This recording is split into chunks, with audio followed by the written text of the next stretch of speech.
really hot out here. Checkered flag flies for the California. Here's that battle. Oh, and it comes so close. Sean Dylan Kelly's able to hold off. Oh, down in a big collision. And Cam Peterson survives the attack by Alex Dumas. Wow, what a run. The 23 taking victory.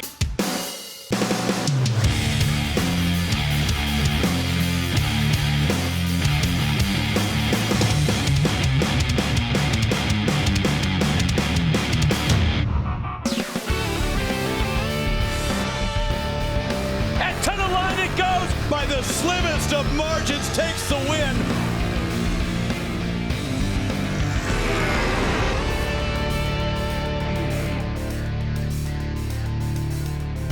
Welcome to Pit Race. I'm your host, Hannah Lopa, and this is round 4 of the 2020 MotoAmerica season. We're coming off a hot and humid weekend of racing at Road Atlanta, and although the weather looks to be much cooler here in Pennsylvania, the racing will be just as intense. The Pittsburgh International Race Complex is located about 40 miles northwest of Pittsburgh in Wampum, Pennsylvania. This 400-acre complex boasts 3 track configurations: the North Track, the South Track, and the full course configuration, which combines those 2 courses together for a total 2.8 miles. All tracks feature significant elevation changes throughout and were designed to follow the natural terrain here on the rolling hills of the Pennsylvania countryside. Our riders and teams in the paddock had a short week after a thrilling weekend at Road Atlanta. Let's see what some of them did to relax and get mentally prepared to race.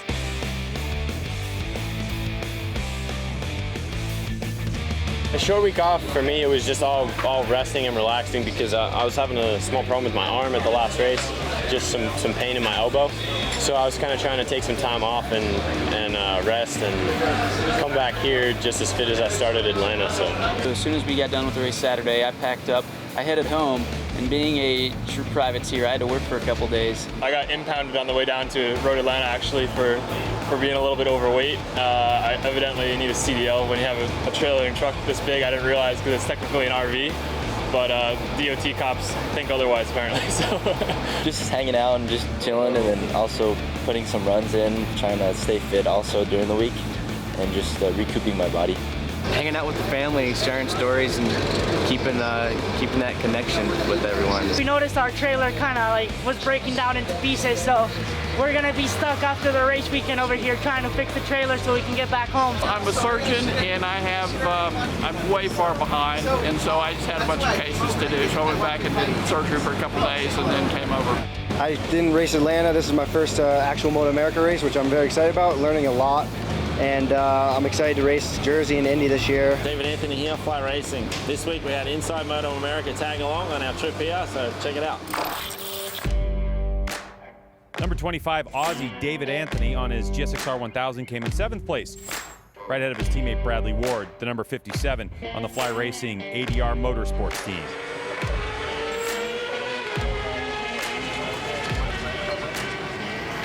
Bloody hell, enjoys the racing, eh? Easiest part's riding the bike.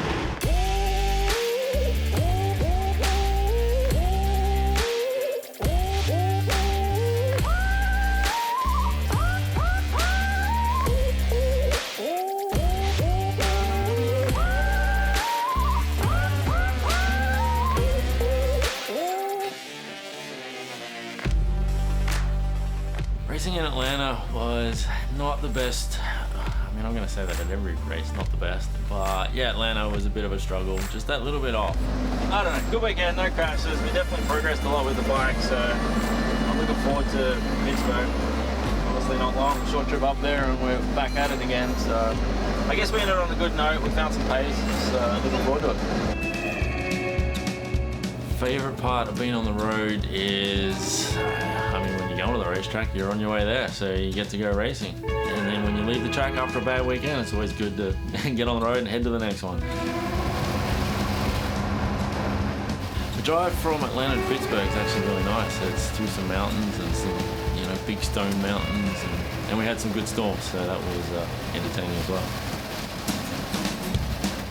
I'm a great truck driver. No, really, I think I actually am pretty good because I'm a motorcycle racer, so there's things I know and understand, and that helps on the road. So I'm actually going to say pretty good. Bradley is learning as a truck driver. He's actually surprised me quite a bit. I only got my A-class license probably 6 or 7 months ago, and I've not reversed into anything or smashed anybody off the road yet, so I think I'm doing all right. I think it's the type of place where they give you a close shave, everything. Yes. Wax you, shave you. Pet you. Can't wait to shave that mustache off, Brad. It took me 9 months to grow it, mate. Thank you, sir. Filming for a TV show. That's why I get my hair cut, so I look a little bit smart. There's 3 rules when you're on the road. Something's gonna break, take care of your team, and have fun. Rule 2 includes some self-care and a fresh look. Brand new. I like a freshly shorn sheep. My granddad used to race, and then my dad raced, and then I started racing, just passed down. That's what we do. Thank you, David. Thank you very much. You're welcome, brother. Thank you for coming in. Thank you. Coming again? Probably not. Long way from home. Yeah, I know. Holy cow, you look completely different. Where's the new kid on the team? It smells like Bradley heading out for a night on the town in here. All the cologne. They look amazing. Look how handsome Nick is. Who knew that was hiding under all that hair?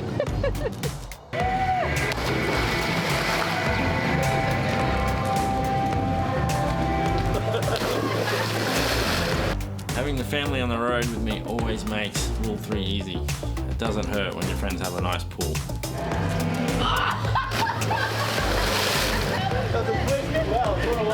Way better than mine. Stick around after the break and watch Bradley Ward get us to Pittsburgh, the only way he knows how, on Inside MotoAmerica.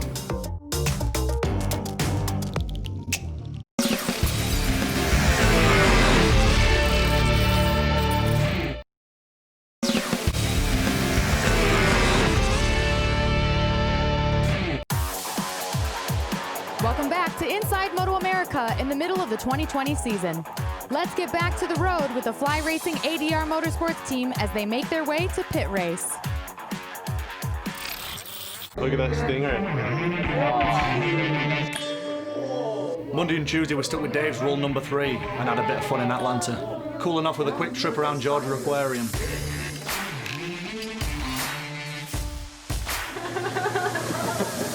Ethan even made a little friend on the way. Up, down, side, side, up, down, side, side. Penguin trainer, me. Wasn't quite the London Eye, but we got a little sight of Atlanta on the Ferris wheel.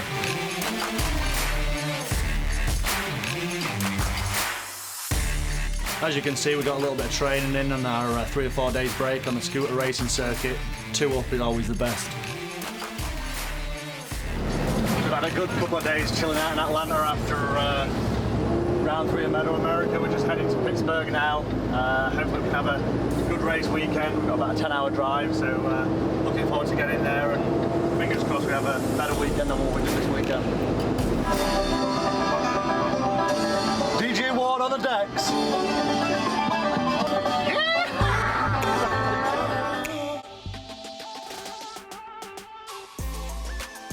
We've got a couple of rules on the road. Number 1, something's definitely going to break. And number 2, I make my own rules. Oh yeah, and you've got to honk a lot.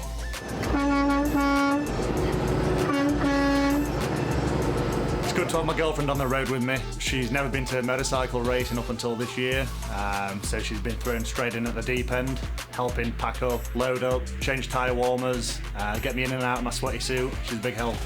What in the hell's going on here, boys?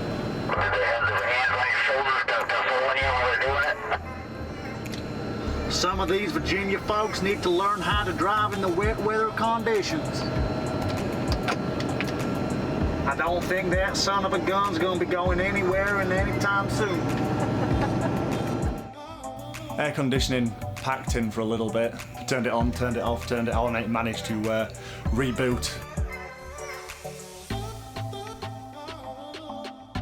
There's always that moment where any sign of burnout goes away. Dave and I may have a couple of different outlooks on the road, but we have the same goals, and that's to get the team to the next destination safely and get back out on track ready to race. Finally. So tired. Hey. Well, here we are at Pittsburgh. We made it. It's midnight, but we're here and ready for racing. Thanks for watching, and tune in next time to whatever I meant to say. Thanks for watching Inside MotoAmerica. Finally made it to Pittsburgh after a long drive in the trucks. Hope to have a good weekend's racing. Thanks for watching.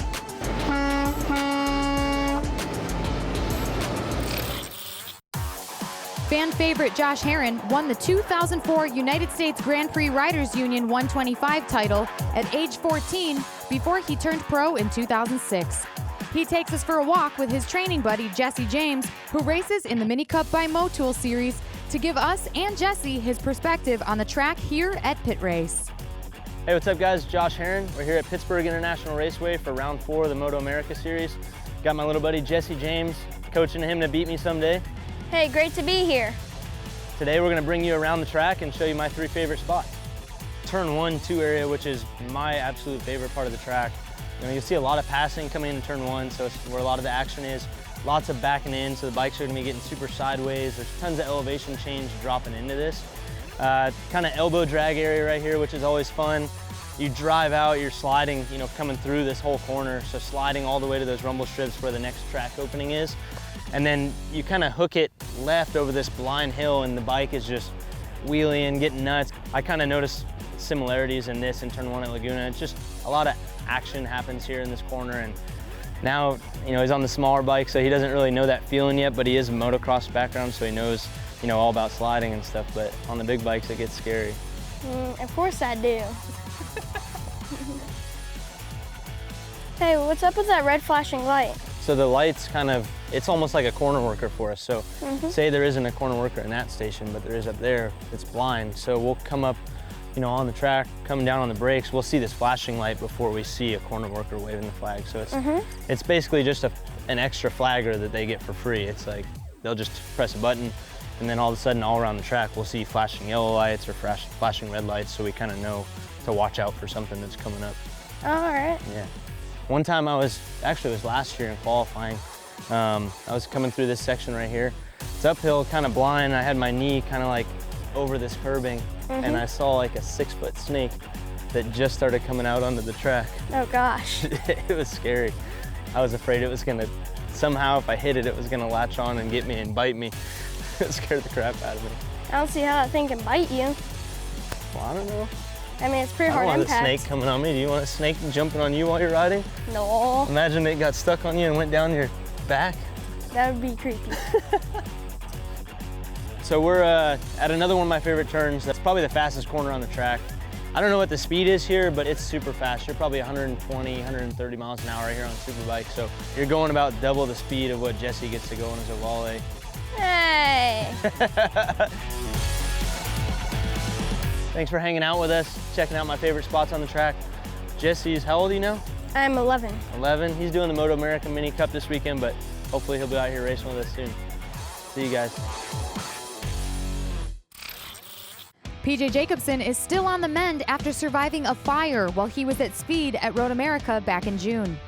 Stepping in to ride for him with the Celtic HSBK racing team is Jake Lewis, who rode the Ducati Panigale V4R at Pit Race. I heard about getting the ride this weekend on Tuesday afternoon, actually. I was at work and they asked if I was interested in racing this weekend, and of course I said yes. You know, it's one of my favorite tracks here at Pittsburgh, and I was in the vehicle the next day driving here. Twins Cup rider Chris Spates is back for a few races this year with a mission to help find a cure for ALS. Last year, he raised almost $30,000 for Team Truman, which is named after his neighbor Amy Truman, who was diagnosed with amyotrophic lateral sclerosis in 2014 and succumbed to the disease in November of 2018. This year I'm racing again for ALS, and specifically the ALS Therapy Development Institute up in Boston. And I'm happy to be out here and be able to get some visibility for them, get their name out there, and let people know that they could still use your support. Ducati was on hand at pit race over the weekend in anticipation of the track day on Monday after a MotoAmerica race weekend. Here we have the Panigale V4R. This is our race homologation special. This is the bike that you can actually buy right off the showroom floor, come to the MotoAmerica race and race it.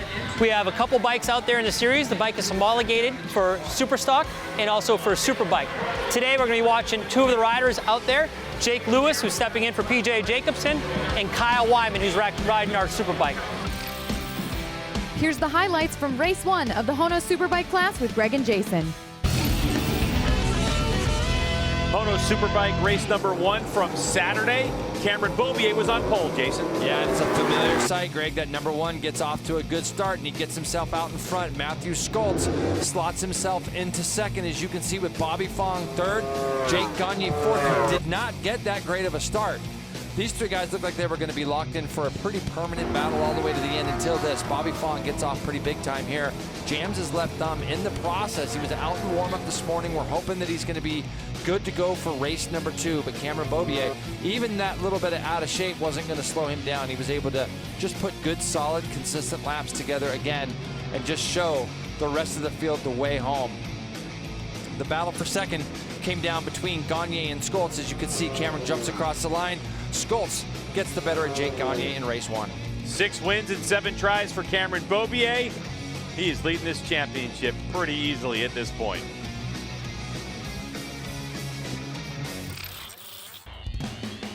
When Inside MotoAmerica returns, Liqui Junior Cup rider Cody Wyman gives us a glimpse of why he loves racing on Why We Ride. Stay tuned for more Inside MotoAmerica. Welcome back to Wampum, Pennsylvania and Inside MotoAmerica.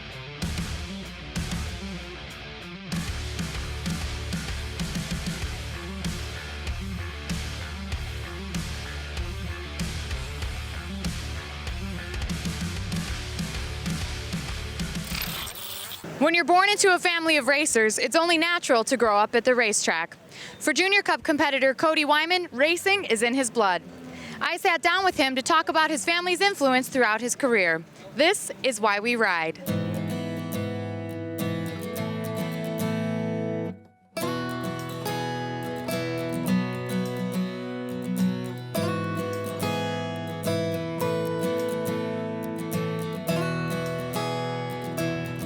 Take me back to the very beginning. How did you become involved in the world of motorsports and motorcycle racing? Yeah, sure.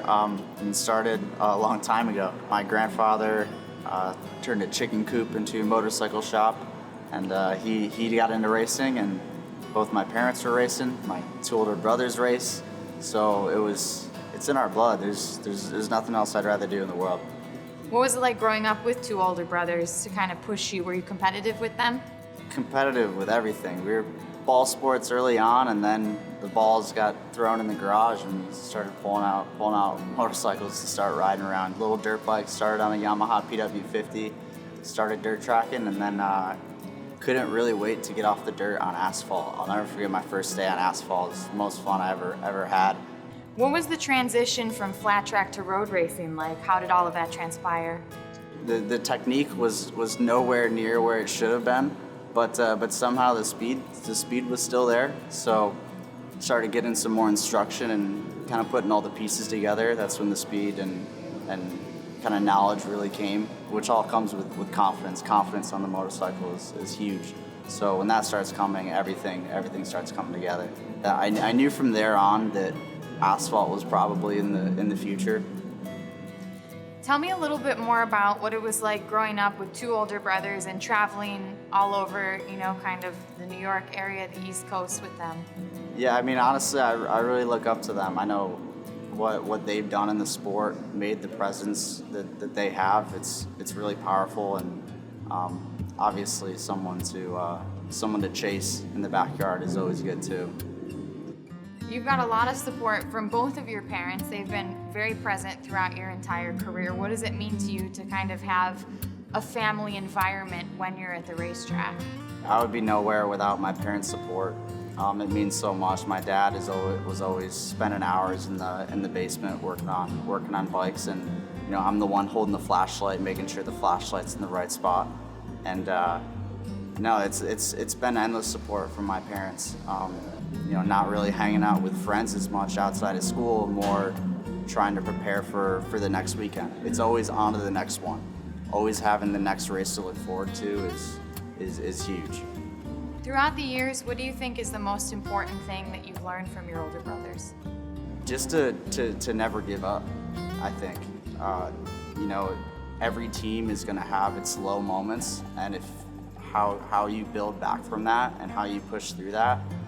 Last year, I did a couple rounds, and we did not have the results that I expected, but having the persistence and to overcome the adversity is probably the most important thing, to know that there's always the next race. You're only as good as your last race. I always kind of I was always a huge fan of Roger Hayden, always a huge fan of Alex Marquez. You know, having the older brother always kind of being in the shadow, you know, the younger brother's in the shadow of the older rider. You're always kind of wanting to create your own entity versus just being, you know, that rider's brother or that rider's sibling who may not be as talented as the first one, but maybe might have a little bit more drive because you see what the potential and what it can be. I guess it all boils down to one question. If you can sum it up for me, why do you ride? Really, it's just in our blood.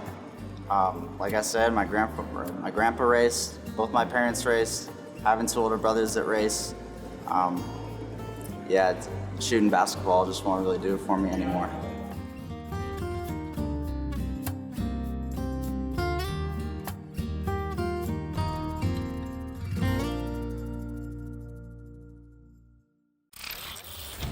Let's get to the highlights from Cody's class, the Liqui Junior Cup.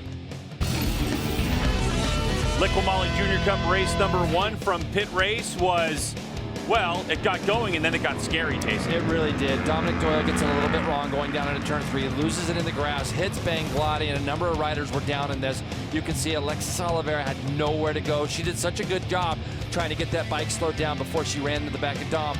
Every single person was up and okay after this. Bangladesh got bumped so hard, and you can see Rocco Landers, when he came back to the pits and saw what had happened up in turn 3, it really hurt. It devastated him as well. But with the amount of carnage that happened here, it was really shocking and shows you how resilient these young kids really, really are. Everybody was up and okay in this one, including we heard that Dominic Doyle gave Alexis some chocolates to kind of calm her nerves. But in the end, when it restarted, Rocco Landers checked out with Sam Lockhoff in second. So Rocco continues to extend his lead. A glimpse into Liqui Junior Cup race number 2. Rocco Landers, the star of this one. Yeah, and he got a great start today. You can see Dominic Doyle and Sam Lockhoff both got off the line okay as well. Dominic Doyle gets himself into second where he wanted to be. He was quick in warm-up this morning. And Sam Lockhoff, who we've seen put a run of podiums together, he got himself in there too. Dominic Doyle early was not letting him get away, but would make a mistake in the chicane. They would drop it back to third, and then he was into a battle now with Sam Lockhoff that would look like it was going to go all the way to the finish line. These two guys locked in battle as they come into the chicane here. It was the only spot on the track that I could tell where Sam was just losing a little bit of distance. So time after time he was trying to make these passes, was Sam Lockhoff. But then this happened. Isaiah Burleson gets a little bit out of shape, gives Gus Rodeo no place to go. Big crash, brings out the red flag with 3 laps to go. That would be our finish. Rocco Landers would go on to win with Dominic Doyle and Sam Lockhoff on the podium again. Everybody up and all right, and congratulations in winner's circle from Rocco Landers to Sam Lockhoff. 5 wins in a row for Rocco Landers before he heads off to Europe for the Red Bull Rookies Cup. Rocco, once you settle into your pace, how do you manage that race out front all alone? For the first few laps, I saw that Dom was on me, and then I looked back one other lap, and I saw he wasn't. So I was like, just try to manage this race, and KFG Motorsports did a great job on getting my suspension dialed in super well. But my Ninja 400 Commodore Motorsports Dr. Farr team worked super hard all weekend to get the bike better and better and better every session. So I'm super stoked so far. Trying to get on the Twins bike, and I could have done it without Mythos, HJC, Kawasaki, Wonder CBD, and everyone else who helps me out. When we return after the break, we get a look at one of the most fun riders to watch in the Mini Cup by Motul series. Stay tuned for more Inside MotoAmerica. Welcome back to Inside MotoAmerica at the Pittsburgh International Race Complex in Wampum, Pennsylvania. When you're attending a race, make sure you stop by the MotoAmerica merchandise tent to bring home some new gear for the family. If you can't make it out to one of the weekend events, visit our online store at MotoAmerica.com to see what's new and purchase right from the site. Every rider in all of our MotoAmerica series has that one moment in their life when they knew they would end up living the race life. 10-year-old Mikey Sanchez is right in the middle of his discovery. We caught up with him at Pit Race. My name is Michael Sanchez. I'm 10 years old and I'm racing the Motul Mini Cup.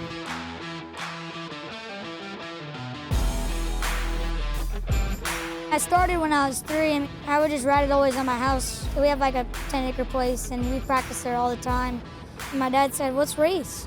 And we finally raced one race and it went okay. And then we got to these races.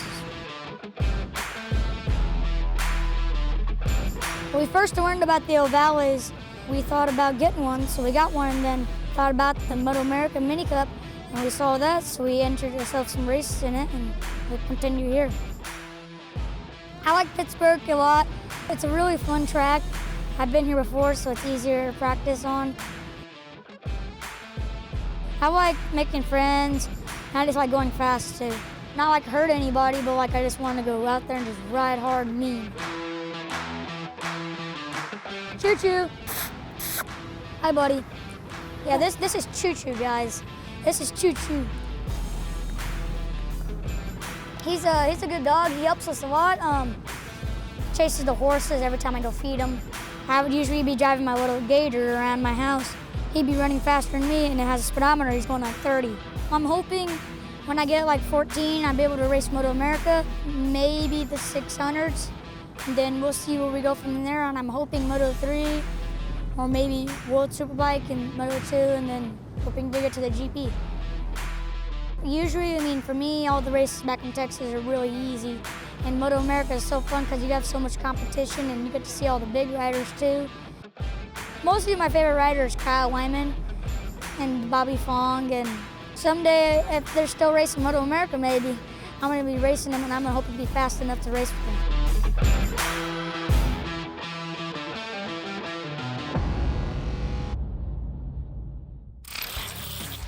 There are 5 rounds left for the 2020 season, which includes a stop at the Brickyard in Indianapolis with the Heritage Cup exhibitions at both Indy and Laguna Seca in October.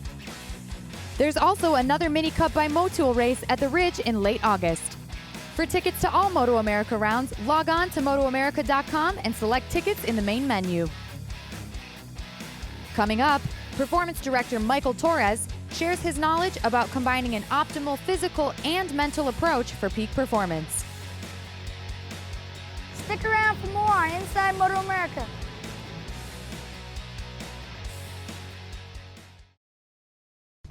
Welcome back to round 4 of the 2020 MotoAmerica season at Pit Race.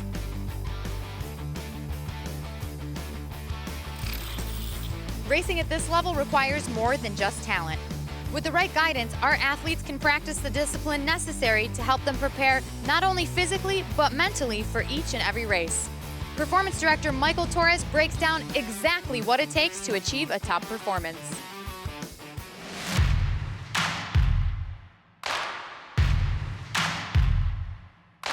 My name is Michael Torres. I'm a performance director. My background is in high performance coaching. So I've transitioned into the world of motorsports in the last 6 or 7 years, and now happen to find myself working with a few riders and teams in the MotoAmerica paddock. In racing, you have a multitude of things from mental, physical, there's a lot of demands on the body. What we try to look at is the total performance of the athlete, right? I look at a program we call Total Athlete Care. And that allows us to take every aspect of their performance, from their physical capacity to how well they transition that capacity onto the racetrack. So whether that's endurance, whether that's mobility, the ability to move on the bike from side to side or get in a proper position, or deal with, as professional riders and racers do, the nagging injuries, the bangs, the bruises, and how do you get around that to still achieve the results that you want. From the mental side, we always talk about the race start as its own race. But mainly the biggest muscle that has to work at the launch, at the start, is the brain. And in that second, you have the body being completely tense, but you have to have a relaxed mind because you have to be able to react to what's happening around you. So a lot of the work that goes into, from a physical side for race starts, is three components. Mainly you have the ability to activate the right muscles, so it's muscle activation. There's the ability to sustain that activation, so maintaining a clinch or maintaining a tight position, and there's breathing, right? Those three things will allow the mind and the body to kind of sync together. So most riders are dealing with the nerves, the butterflies, as they call it, on the start grid. And those forces can be massive, but the ability to keep your core, right, and your legs tight while you accelerate hard without disrupting what's happening with the bike. So you're tensing your body to prepare against the launch. So the launch wants to throw you backwards, you need to stay forward and keep the wheel down. So that's keeping your body and your center of mass just forward of the pegs. So that's a lot of the forces that they're dealing with. They're trying to control that body position. So whereas in acceleration, you're getting pulled away from the bike, right? On braking, you're getting pushed into the bike because oftentimes braking is preceding a corner. Mainly outside of the shoulders, the core and your lower back becomes super, super critical, and your ability to turn in on the corner really has a lot to do with how your body position and how fast your body moves. Well, the moving of the body under braking is all controlled by your core. Because if you don't have core control, your body will flop forward and you'll turn in too quickly. But the ability to maintain position and tip in under control is a core action. When it comes to the riders, you have to then manage both the team side and the individual side, and then look at how much time they have to train, what equipment do they have to train, and what really are their needs. We actually have a full program that we run weekly, which is almost 20 hours a week with a lot of our riders that actually are in the MotoAmerica paddock. So they do everything from mobility and core work every morning, 5 days a week. They do flexibility and breath work 5 days a week, every evening. And in between that, 3 days a week, they're doing mental conditioning training. And then they also have 4 days a week of strength training. So that's kind of how we bring it together. We keep them engaged throughout the week. And then we look at basically the brain, the body, nutrition, and recovery. Those four areas are kind of the four pillars that we funnel everything into. Here's the highlights from the Supersport class with Greg and Jason. Supersport Race 1 from Pittsburgh International Race Complex. Richie Escalante on his Honos Kawasaki was on pole, Jason. Yeah, but coming back to a track that he knows very well and got his first double win at last year, Sean Dillon Kelly was out to prove a point. As you can see, Escalante slots in behind him, and these two guys battled back and forth. Brandon Posh was in third, as we've seen in previous races with Jason Aguilar just back there. But these guys were making some really great passes on each other. You're going to see Brandon slide up underneath Escalante here. And from this point on, it was almost a way of Escalante saying, okay, I got to start getting myself to the front. So he passed Brandon Posh back. Then he went after Sean Dillon Kelly. And before this fast kink, Greg, he had that Kawasaki lined up inside of him. And then off he would try to go. And you see it from a different camera angle here. Escalante right now just seems like he's on a roll. Big battle between Almeida, Benjamin Smith, Brandon Posh, and Aguilar late in the race. All four of these guys were fighting for that final podium spot. But Escalante again breaks everybody out with about 5 to go, cruises to an easy victory. Sean Dillon Kelly second, and Brandon Posh would get the best of that battle for third. Incredible for Richie Escalante. He's only either won or had one second-place finish on the season, which gives him a commanding lead in the Supersport Championship. In Supersport, a 25-year-old from Mexico is the hot shoe. Richie Escalante leading this one. Yeah, and Sean Dillon Kelly would get the launch off the line and lead them into turn one. And Brandon Posh was trying to slide his way up underneath Kevin Almeida, who would show in this race to prove that he's on his way up the ladder as well. But Escalante makes the pass on Sean Dillon Kelly and really just put his head down, ran a string of minute 44s, and was able to pull away for this race-long battle between Sean Dillon Kelly and Brandon Posh. These guys would go back and forth, Greg, all the way to the end of the race. You can see them in the background here. Posh just shadowing Sean Dillon Kelly's every move. Really thought that this would be Brandon Posh's day to end up second. He did make the pass on the last lap, would run wide though in the last corner, giving that position back to SDK. But this guy out front, Greg, he's on a roll and he's going to be hard to beat for the rest of the year. And Posh came to the line in third, but he has closed the gap to the front, and that is what Brandon Posh wants to do.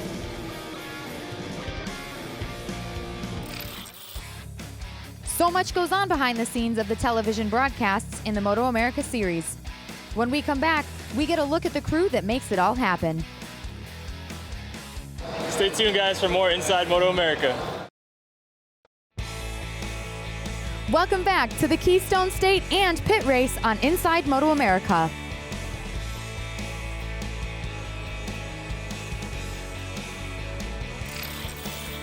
What does it take to produce live racing? While most people focus on the action on track, there's just as much action behind the scenes to tell our riders' stories and capture every moment from when the lights go out to the checkered flag. Let's take a look at some of the unsung heroes who make it happen with Inside MotoAmerica's The Crew. Music, insert anime. I always wanted to work in broadcasting, always loved sports and any sort of racing. My company's hired by MotoAmerica to work for them to oversee all the broadcasting. Whatever it is, my company takes care of it. I hire professional producers, directors, oversee the talent, features, editing, and try and take all that esoteric stuff and turn it into an actual show. What happens when I get on site is I make sure that we park the trucks in the right spot, parking the generator, surveying the tracks to make sure the cameras go in the right place, the cable gets put in the right place. A larger track like Road America, miles of cable between the fiber, audio, Ethernet, whatever we use. Being a cameraman for MotoAmerica is awesome. It's a great fun. We have a blast doing it. And I've been doing it for years, probably over 20 years now. Definitely the highlight of my career. This is my favorite event to do out of anything else. I think my favorite part of being a director is working with my crew. The best part about TV is I always joke, because most of us are former athletes, this is the truest adult team sport there is in life. Like, you can't do this by yourself. So being part of a great crew is really special. I think the coolest thing about this sport in general, it's really how the riders do against this track. And as a director, when you see certain cameras are blind reveals and you have to cut early to let the heads pop up, it's actually a very entertaining track to cut. And when you combine that with good racing, I think it's just kind of my own little adrenaline rush inside the truck. It's a massive team production. I mean, we couldn't do what we do without the guys in the tape room, without the guys in the audio room, without the cameras, without everybody. Everybody's got to be doing their job for us to be able to put the show on the air successfully and have it time out correctly.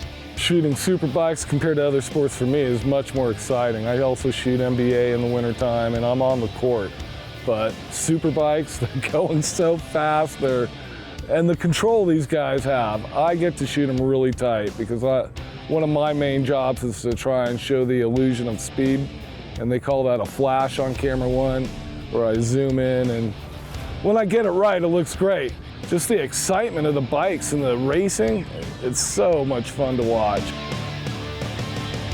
To make a TV show every week, it's impossible to describe the rush, but I can tell you this, the first time I ever saw somebody direct, I knew I wanted to do it. The first time I got a chance to do it, it blew me away. And I've been doing it for 20 years, and I'm still as excited today as I was on day one. So if you can find anything in your life that means that much to you, then that's truly successful.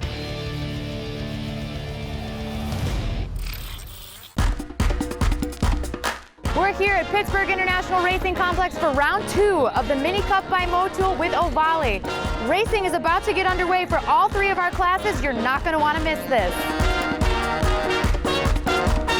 Yeah, so Ovale series is great. I wish they had this when I was a kid because I started out on 125cc's. I never got to ride out on the little bikes like these guys. So it's definitely really cool to see some of the young talent. Hopefully they can make their stepping stones into MotoAmerica and hop on one of the 400s one of these days soon. So yeah, it's really cool. I'm excited to see how these last couple races go. But it's cool to see these kids out here. They're hauling. They're riding their little hearts out. So it's awesome. It's the future of our sport, you know. So it's cool. I love it. I think first of all, the opportunity is really important. We need some support for the little ones. We know what Spain is doing. We know what Italy is doing for little ones, and that's exactly what the U.S. needs. Support system for little kids for racing isn't necessarily the best when I was around. So to be seeing this, it's pretty much a mini paddock for them. It's really nice to see like teams like American Racing Team that's in the World Championship giving support here for the little ones, and I think that's really amazing. It's definitely not only what the kids need, but what American racing needs in general.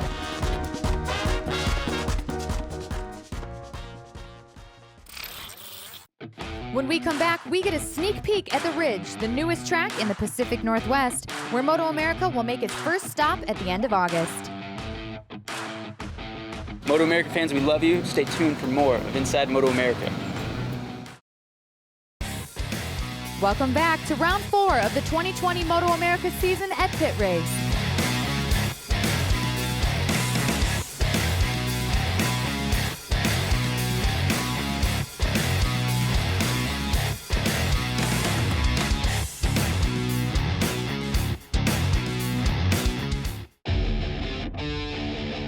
We are so excited for MotoAmerica to be here in the Pacific Northwest. We are expecting for us to provide an environment for these racers to where when they leave here, it's positive. The Ridge Motorsports Park in Shelton, Washington, operated its first full season in November of 2012. This August, it will hold its very first MotoAmerica event. Here's a quick look at the track. Tracy Schmidt. I'm the general manager of the Ridge Motorsports Park. A discussion point's always been the Ridge Complex. That's, you know, turn 13 to 15. I think adding this chicane is adding another element. The trickiest corner here, turn 13, which is at the top of the hill coming down, it's the biggest drop. It's going to probably be the slowest corner on our whole circuit of any racetrack we go to. And so that's going to be something that's huge. And with the new chicane, the transition from racetrack to chicane to the new area, the track has done a wonderful job on smoothing those things out, but it's always a gray area. You never know until you actually try it. It's impressive watching them take that first lap, get used to the concept of the track layout, and then start picking those speeds up. By the end of the day, it's fun to watch. It's going to be an exciting event for everybody. Here's the highlights from race 2 of the Hono Superbike class with Greg and Jason. Hono Superbike race 2 highlights. Jason and Cameron Beaubier got a good launch, and then the rest of the field went after him. Yeah, and that's exactly what he's been doing all year. You can see Matthew Skoltz slots himself into second. Big battle of the day was between Josh Herrin. He was battling with Kyle Wyman. He was battling with Tony Elias. And you saw this battle all day long going back and forth between these two. You can see Elias back there a little bit further, but he would close that gap. This went on for lap after lap. This is going into the chicane. This is the lap that Herrin finally made that pass stick on Tony Elias and was able to pull away. Up front, Cameron Beaubier was holding off his teammate Jake Gagne, who had pulled away from Skoltz. But as the race progressed, we started seeing some issues with Jake Gagne's motorcycle that turned out to be clutch issues. Matthew Skoltz is going to get himself up to second. Cameron Beaubier, though, was smooth sailing out in front. Goes on and takes his 7th win of the year. Unbelievable for Cameron Beaubier. He's on a roll, and who can stop the Californian?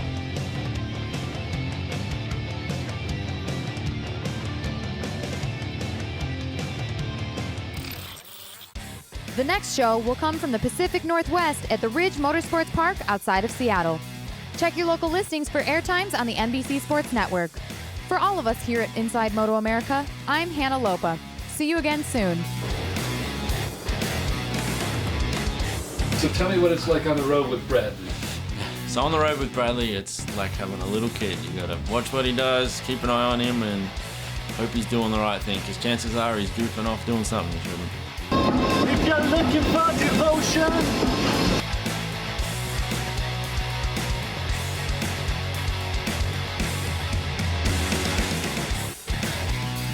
Inside MotoAmerica it's called. I can't wait, man. You'll be on it. Yeah, well, Well, I don't know being on it, but I'm definitely going to remember this.